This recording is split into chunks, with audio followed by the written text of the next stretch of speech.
बिस्मिल्लाहिर्रहमानिर्रहीम। अस्सलाम वालेकुम। मैं हूं राखिल हसन गुमन। नाज़रीन, पाकिस्तान क्रिकेट टीम के साबिक कप्तान बाबर आजम साहब जिन्हें पाकिस्तान क्रिकेट टीम की कप्तानी छोड़ने के बाद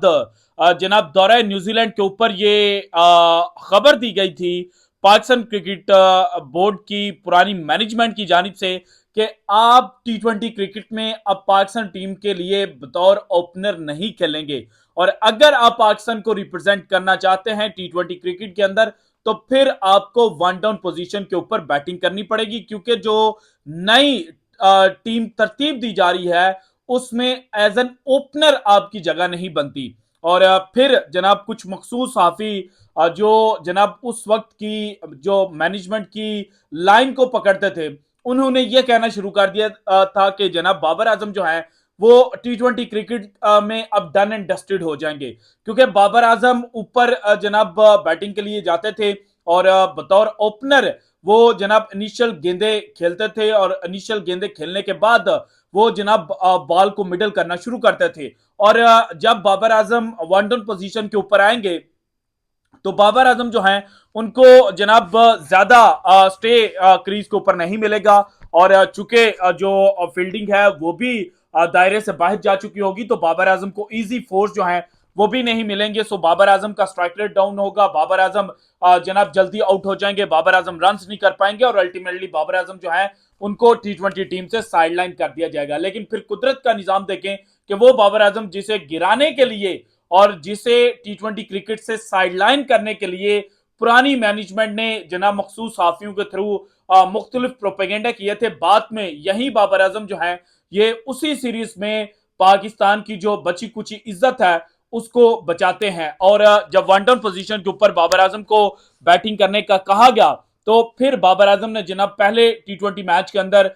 बतौर जनाब वन डाउन बैट्समैन 57 रन की इनिंग खेली, सेकंड मैच के अंदर 66 रन की इनिंग खेली और थर्ड मैच के अंदर 58 रन की इनिंग खेली और ये तीनों मैचेस जनाब पाकिस्तान हारा था। लेकिन पूरी दुनिया और खास तौर पर जो न्यूजीलैंड के बैट्समैन उस सीरीज के दौरान बैटिंग करते थे और अगर तीसरे टी20 मैच की बात करूं तो टिम सेफर्ट जो पाकिस्तान सुपर लीग सीजन 9 के अंदर कराची किंग्स के लिए बतौर ओपनिंग बल्लेबाज और बतौर विकेट कीपर बैट्समैन खेले थे, उन्होंने तीसरे टी20 मैच के जब आखिरी लम्हा चल रहे थे तो उस वक्त थ्रू माइक जनाब बात करते हुए ये कहा था कि बाबर आजम अकेला क्या करे। बाबर आजम सोचता था कि मैं इस ओवर के अंदर अटैक करने के लिए जाऊंगा, लेकिन उसी ओवर के अंदर पाकिस्तान की जो विकेट है वो गिर जाती थी। सो बाबर आजम को दोबारा से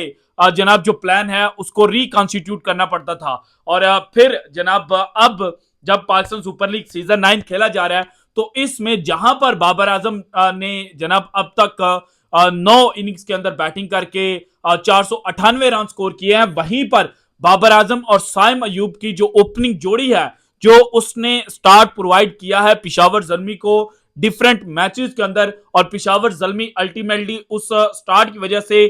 जीतने की नहज पर पहुंचे और फिर मैचेस जो हैं वो पिशावर जल्मी के बॉलर्स ने पिशावर जल्मी को जितवाए। तो अब जनाब पिशावर जल्मी के जो कोच हैं डैरेन समी, जिनके हवाले से पाकिस्तान क्रिकेट बोर्ड के सर्कल्स के अंदर ये डिस्कशन चल रही थी कि जनाब डैरेन समी चूंकि वेस्ट इंडियन क्रिकेट को 2 दफा टी20 क्रिकेट के अंदर चैंपियन बनवा चुके हैं, सो टी20 वर्ल्ड कप से पहले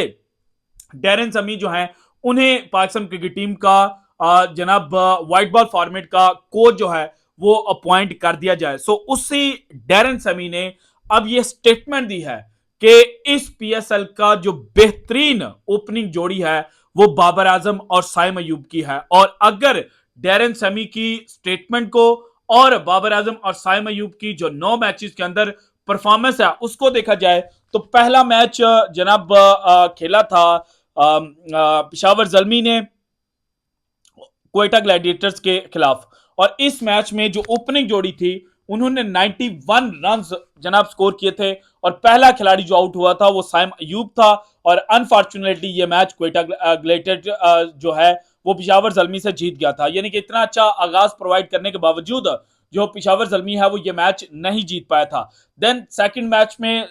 जीरो की पार्टनरशिप लगी क्योंकि साइम अयूब जो है वो कराची किंग्स के खिलाफ पहली गेंद के ऊपर आउट हो गए थे और ये मैच भी पिशावर जल्मी जो है वो हार गए थे। इसके बाद तीसरे मैच के अंदर जो पार्टनरशिप लगी वो 26 रन की थी और साइम अयूब यहां पर अगेन आउट हुए, लेकिन ये मैच मुल्तान सुल्तान्स के खिलाफ जो पेशावर जल्मी है उन्होंने जीत लिया था। फिर चौथे मैच के अंदर 136 रन की पार्टनरशिप जनाब साइम अयूब और बाबर आजम के दरमियान ओपनिंग जोड़ी के लिए लगी। देन पांचवें मैच के लिए जनाब 77 रन की ओपनिंग जोड़ी जनाब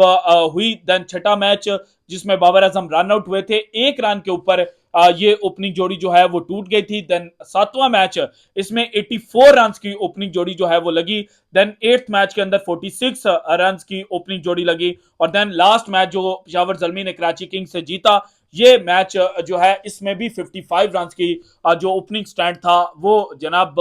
साइम अयूब और बाबर आजम ने प्रोवाइड किया था। और जितने भी मैचेस हैं इनमें ज्यादातर मैचेस के अंदर साइम अयूब जो है वो जनाब पहले विकेट अपनी जो है वो ऑपोजिशन टीम को देकर गए थे। सो अब जनाब जो परफॉर्मेंस बाबर आजम ने इस पीएसएल सीजन 9 के अंदर दी है और जो स्टेटमेंट पोस्ट मैच सेरेमनी के दौरान बाबर आजम ने दी कि जनाब वो बतौर ओपनिंग बल्लेबाज खेलने में कोई प्रेशर उनके ऊपर नहीं आता था। और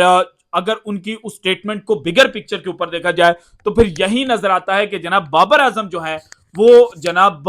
पाकिस्तान को बतौर ओपनर रिप्रेजेंट करना चाहते हैं। और अब जिस तरह से चीजें अनफोल्ड हो रही हैं, क्योंकि आज जो खबर आई है कि पाकिस्तान क्रिकेट बोर्ड के मुख्तलिफ सर्कल्स के अंदर ये डिस्कशन चल रही है कि जो शाहीन शाह अफरीदी हैं उन्हें जनाब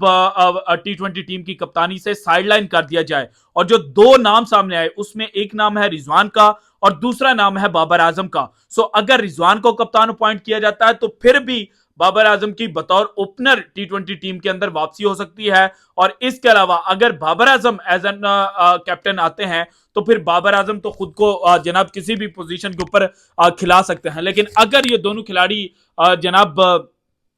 कैप्टन नहीं बनते तो देन जो सिनेरियो डेवलप हो रहा है उसमें शाहीन शाह अफरीदी दोबारा से रीथिंक करेंगे, क्योंकि अगर डैरेन समी पाकिस्तान क्रिकेट टीम के कोच बनते हैं तो फिर डैरेन समी तो बाबर आजम को ओपनर के तौर पर ही खिलाएंगे। लेकिन दूसरी जानिब जो शेन वाटसन के नाम से बात की जा रही थी, अब उसके हवाले से ये चीज सामने आई है कि शेन वाटसन जो है उन्होंने पाकिस्तान क्रिकेट बोर्ड से जो डिमांड की है मंथली पे की, वो more than 1 crore Pakistani rupees है। और जो पिछले कोचेस थे जिनमें मिकी ऑर्थर थे या मोहम्मद हफीज, इन दोनों की बात की जाए तो जो जनाब पेमेंट की जा रही थी पाकिस्तान क्रिकेट बोर्ड की जानिब से इन कोचेस को वो ऑलमोस्ट 30 लाख थी। और अब 3 से 4 गुना जायद अमाउंट जो है वो शेन वाटसन ने पाकिस्तान क्रिकेट बोर्ड से डिमांड की है। और शेन वाटसन के अगर कैरियर को देखा जाए एज एन क्रिकेटर छोड़ के एज अ कोच, तो फिर जनाब इनकी जो कोचिंग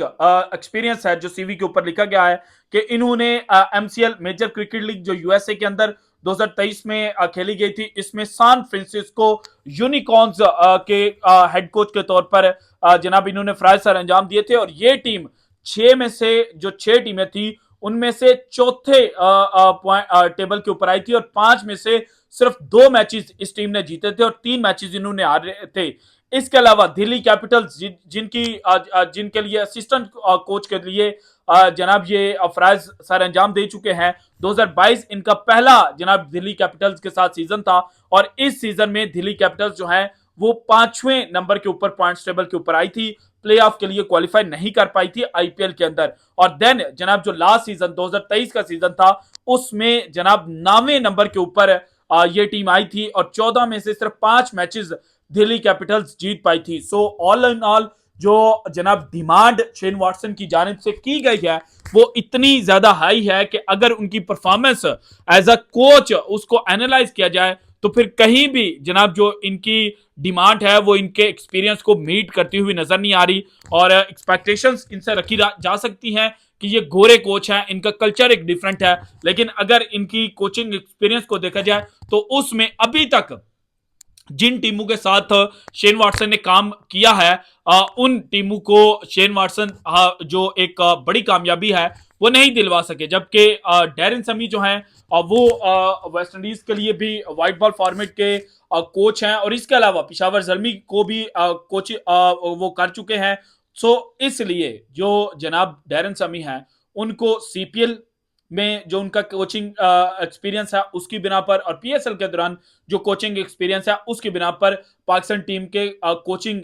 हेड कोच के तौर पर फराज जो है वो सौंपे जा सकते हैं अगर डैरन समी जनाब मान जाते हैं, क्योंकि पाकिस्तान क्रिकेट बोर्ड इस वक्त ये समझता है कि डैरन समी या शेन वाटसन इन दोनों में से किसी एक को कोच बनाया जाए। और डैरन समी चूंकि एक लंबे अरसे से पाकिस्तान क्रिकेट के साथ मुंसलिक हैं, चाहे वो पीएसएल के साथ मुंसलिक हैं, लेकिन पाकिस्तान क्रिकेट बोर्ड का उनको जनाब अंदाजा है। सो इसीलिए शेन वाटसन की बजाय डैरन समी जो है वो पाकिस्तान क्रिकेट बोर्ड के कोच बन सकते हैं। और अगर डैरन समी कोच बनते हैं तो देन बाबर आजम एज आ ओपनर वापस आ सकते हैं। और फिर जनाब जाते जाते आपको बता दूं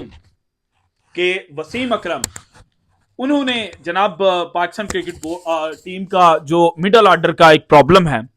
उसके हवाले से बात किया और उन्होंने कहा कि इरफान खान न्याजी जो कराची किंग्स के लिए नंबर 5 नंबर 6 के ऊपर बैटिंग करते हुए नजर आए हैं उनको पाकिस्तान जनाब ट्रेन कर सकता है और वो पाकिस्तान का जो मिडल ऑर्डर का प्रॉब्लम है उसको समहाउ सॉर्ट आउट कर सकते हैं अगर इरफान खान न्याजी को कॉन्फिडेंस दिया जाए और इरफान खान न्याजी खुद भी जनाब जो अपने बैटिंग फ्लॉज हैं उनके ऊपर काम करें। क्योंकि मिसबाह उल हक ने यह बात की है कि इरफान खान न्याजी को स्पिनिंग बॉलर्स के खिलाफ जनाब मजीद वर्कआउट करने की जरूरत है, क्योंकि स्पिनर्स के खिलाफ वो फंसते हैं और अगर वो स्पिनर्स को तगड़ा खेलना शुरू कर देते हैं तो फिर पाकिस्तान के लिए ये एक मुफीद जनाब चीज हो सकती है कि पाकिस्तान को एक मिडल ऑर्डर का बैट्समैन जो है वो मिल सकता है। क्योंकि इस पीएसएल में देखा जाए वो बैट्समैन जिन्होंने मोर देन 150 रन स्कोर किए हैं उनमें जनाब जितने भी पाकिस्तान के बैट्समैन हैं वो या तो ओपनर के तौर पर बैटिंग करते हैं या वन डाउन पोजीशन के ऊपर नंबर 5 नंबर 6 के ऊपर जो बैटिंग करने वाले लड़के हैं उनमें सिर्फ इरफान खान न्याजी और जो आजम खान है उन्होंने परफॉर्मेंस दी है। सो आजम खान को पहले पाकिस्तान ट्राई कर चुका है और अगर